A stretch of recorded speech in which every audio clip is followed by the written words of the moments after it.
if you need to use or get your logs up so you can get them squared away so your pit is center. One way to do it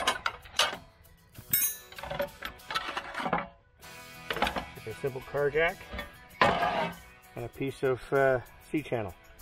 Chamfered the edges so that the wheels roll by without hitting them. Sits on the rails.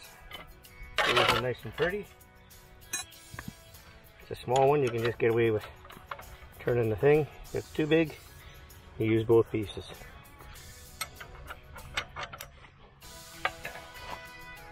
Nice and easy. Anyway, that's your Manistee Key Woodland Mills quick tip of the day.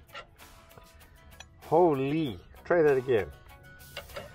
So, the bigger ones you put the handle on, crank it up, come down. Don't forget to put it down before you turn your cant or your log. Anyways folks, that's your Manistee Key quick tip of the day. Hope you enjoyed it. Thanks for watching.